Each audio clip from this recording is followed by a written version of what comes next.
नमस्कार prime time Odia news को स्वागत करुछि। स्वाधीनतार 77तम वर्ष पूर्ति पालन अवसर में समग्र देश में हर घर तिरंगा अभियान आरंभ होइथिबा परिप्रेक्षी माननीय मुख्यमंत्री श्री मोहन चरण मांझी समस्त ओडिशावासी को यह अभियान में जोग देबा पई अनुरोध करछंती। समस्ते निज घरे जातीय पताका उत्तोलन करंतु एवं एहार सेल्फी उठाई हर घर तिरंगा पोर्टाल में अपलोड करंतु बोली मुख्यमंत्री अनुरोध करछंती। आपण को अनुरोध करछु जे उक्त कार्यक्रम में सामिल हुंतु आ गर्व रे कहंतु आमे समस्ते भारतीय, जाति धर्म वर्ण निर्विशेष रे आमे समस्ते भारतीय।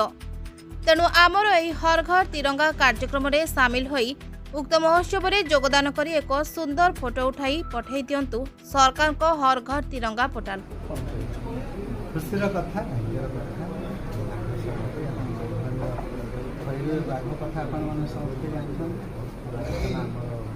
इतिहास अच्छी इतिहास को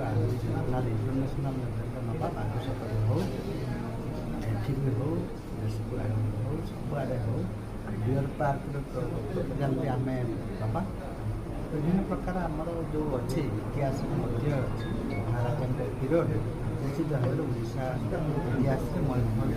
आहरी केन्द्र सुनाम अर्जन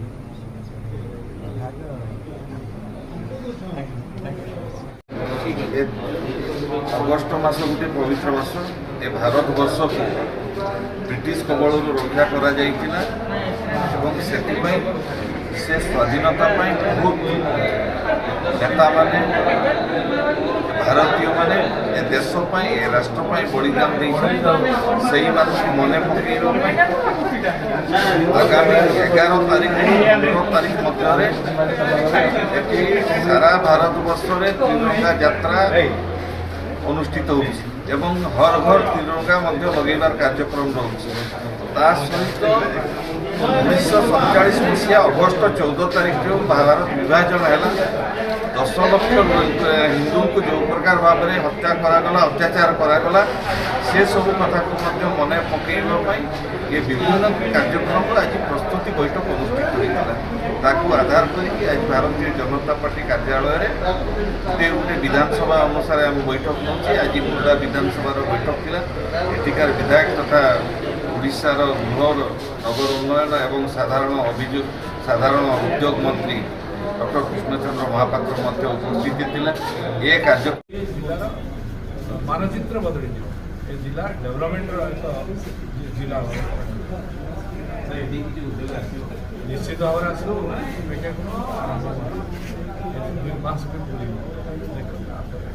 बहुत किसी कुटीर शिल्प शिल्प परिवार योजना अच्छी बहु पर्यटन स्थल बहुत निर्माण डेवलपमेंट